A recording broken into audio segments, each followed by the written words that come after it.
وانتم طيبين وكل اهل بورسعيد طيبين. وبهني جمهور النادي المصري العظيم، الجمهور اللي واقف مع فرقته وخلى فرقته لها شكل تاني. يا ريت يقفوا معنا شويه لان احنا ولاد بلد واحده. اتمنى من قلبي من قلبي والله النادي المصري ده يبقى يعني يكون هو النهارده على النهارده بعد المستوى اللي شفناه مع الاهلي والزمالك. النادي المصري بطل الدوري، بيلعب خارج ارضه طول الموسم. النادي المصري حاجه جميله عملها الكابتن حسام حسن، عمل حاجه جميله في الكره المصريه، جدد الفرقه وعمل لو نزل بمستوى السن للشباب. يا ريت كل الفرق في الدوري يعملوا كده. الخبره موجوده بس برضه للشباب. وانا بهني النادي المصري وبهني جمهور النادي المصري العظيم، بقول لهم كل سنه وانتم طيبين. وبهني نادي المريخ كله، بقول له كل سنه وانتم طيبين. وبهني اللعيبه الجداد والجهاز الفني ومجلس الاداره بتاع نادي المريخ، واقول لهم كل سنه وانتم طيبين. احنا الحمد لله جددنا للكابتن محمد عبد الرحمن المدير الفني للجهاز. راجل محترم وراجل مدرب شاطر وعنده خبره كبيره في الدرجه الاولى، وان شاء الله ربنا يوفقه هو الجهاز بتاعه.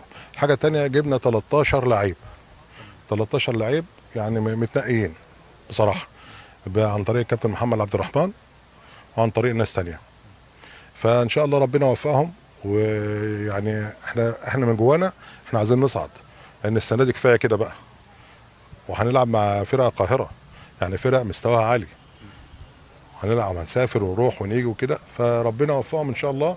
وانا شايف الحمد لله رب العالمين يعني اللي جوه فيها يعني مستبشره خير ان شاء الله.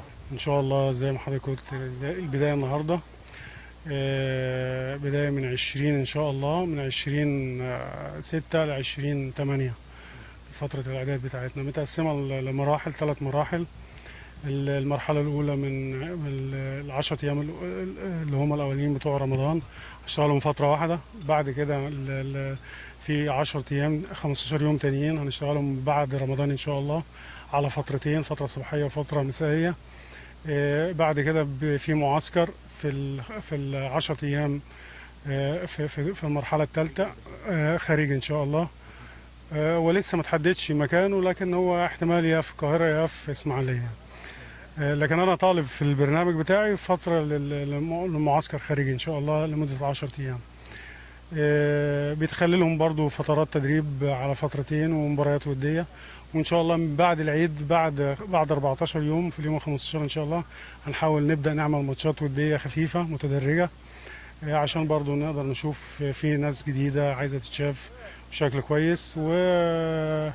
وان شاء الله انا عارف انها فتره صعبه جدا، فترات الاعداد فتره قاسيه على اللعيبه، لكن انا شايف ان اللعيبه ان شاء الله اتكلمنا معاهم النهارده ويقدروا يتحملوا الكلام ده لصالحهم، لان احنا عندنا هدف من البدايه ان شاء الله. احنا نهينا بكاس مصر بشكل مميز، وكان عندنا طموح ان احنا كنا نقدر نوصل لنهائي الكاس، لكن اراده ربنا سبحانه وتعالى، واحنا راضيين باللي حصل لينا. لكن الحمد لله وفقنا ان احنا نقدر ندي انطباع كويس لجماهير بورسعيد وجماهير مصر كلها عن فرقه المريخ، وحطينا فرقه المريخ في وضع مناسب اللي بيه ان شاء الله نقدر نبدا الموسم ده بشكل جدي من البدايه ان شاء الله. زي ما كلمنا الاولاد النهارده ان احنا لازم يبقى عندنا الحافز من البدايه ان احنا نصعد للدوري الممتاز.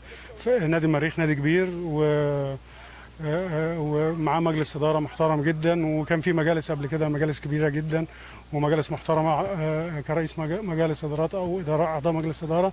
نادي ليه اسمه وفي مدربين كبار اكبر من محمد عبد الرحمن بمراحل عملوا في نادي المريخ واشتغلوا في نادي المريخ ووصلوا دوري ممتاز، واحنا ان شاء الله بنسعى ان احنا نحط نادي المريخ يبقى الاخ الاصغر للنادي المصري ان شاء الله البورسعيدي، ونمشي في الدوري الممتاز ونمشي على خطى المصري ان شاء الله. احنا تعاقدنا بالظبط مع 13 لعيب ان شاء الله، اللي احتياجاتنا هتبقى 11 لاعب ان شاء الله. 11 لاعب من العدد اللي احنا تعاقدنا معاه. انت شايف حتى في ناس كتيره جايه جديده بتتشاف، لكن احنا في تعاقدات فعليه لاحتياجاتنا في مراكز معينه احنا كنا محتاجينها. الحمد لله وفقنا في اختياراتنا، وان شاء الله يكون عند حسن الظن باذن الله. كلام حضرتك صحيح، احنا الدوري بقى صعب جدا لما انضموا المجموعتين، طبعا مجموعه القاهره ومجموعه القناه، في شركات كبيره وانديه ليها شركات بتقدر تصرف. احنا نادي المريخ لو بيصرف 2 مليون 3 مليون الموسم اللي فات، الموسم ده مطالب ان هو يصرف 6 و7 مليون. فانا شايف، يمكن اتكلمت مع حضرتك قبل كده في الموضوع دوت، انا شايف هي دي اللي هتبقى عقبه بتمثل عقبة لمجلس الإدارة. لكن الأمور الفنية والأمور الشغل البدني والشغل اللي احنا مسؤولين عنه كفنيين ده ما فيش فيه صعوبة إن شاء الله، وما فيش مستحيل في كرة القدم زي ما قلنا.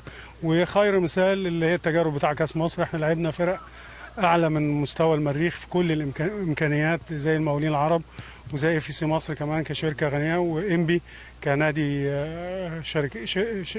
مؤسسة كبيرة ونادي عريق. وشفنا الفرق بيننا وبينهم في الملعب ايه.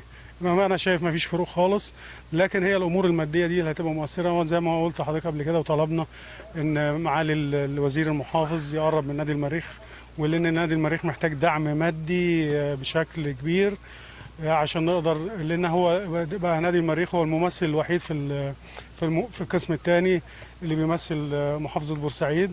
فانا بطالب معالي الوزير ان هو يقف مع مجلس الاداره. انا شايف مجلس الاداره فعلا مجلس محترم جدا جدا جدا، ومن البدايه من بدايه تعاقدي معاه هو عنده طموح عايز يوصل للدوري الممتاز، وان شاء الله نحقق الامنيه دي من خلال معالي الوزير المحافظ ان شاء الله ودعمه.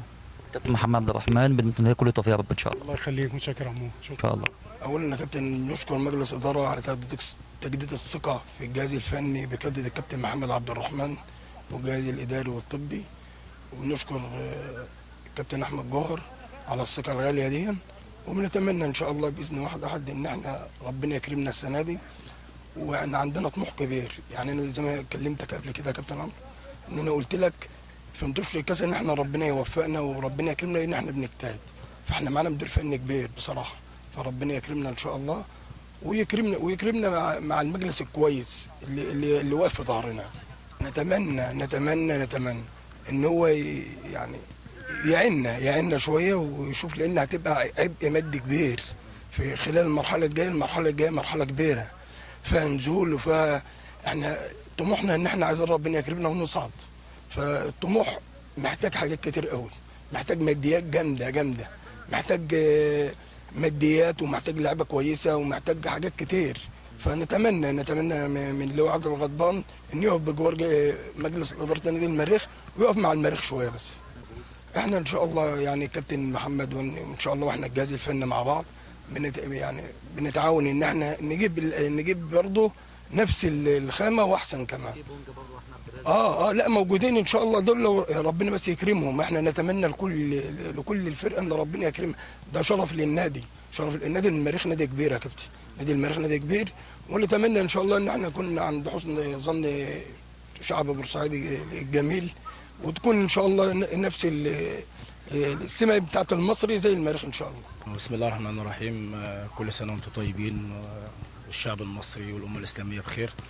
هو اول حاجه بالنسبه لبونجا، وبونجا النهارده ما بدأش لان في عروض جايه له، فربنا المستعان يعني وتخلص. احنا نتمنى ان طبعا يلعب دوري ممتاز، دي مصلحه ليه، وطبعا بتحسب للنادي ان في حارس مرمى من نادي المريخ لعب دوري ممتاز، فان شاء الله ربنا ييسر له الامر باذن الله. والله احمد البحيري يعني من الحراس الكويسين، بس انت عارف في بيبقى حارس بيبقى موفق مع فرقه وما بيبقاش موفق مع فرقه، فاحنا شفنا يعني ان هو بالنسبه لنا مش هيبقى ليه دور، فاحنا عشان ما نظلموش فبنتمنى له التوفيق في مكان تاني، لكن هو من الحراس الجيدين يعني. هو في يعني احنا النهارده في حماده مجدي ده من المنصوره، في منتصر من البلديه، حراس كويسين، في حراس تانية يعني. احنا برضه عشان اكون امين معاك قبل كده في كذا حوار، احنا طبعا كله بيبقى تحت الاختبار، لان احنا عايزين طبعا ايه اللي هيطبق لنا شغلنا في حراسه المرمى واللي هيقضي معانا موسم كويس ان شاء الله باذن الله. فاحنا بتمنى التوفيق لكل حراس المرمى.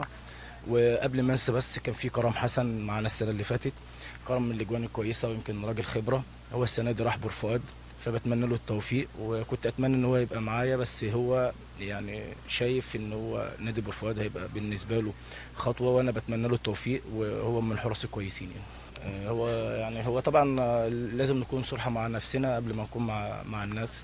هو طبعا الدوري السنه الجايه هيبقى دوري قوي جدا جدا جدا، لان انت بتتكلم في 18 فرقه، سواء مجموعتنا مع مجموعه القاهره.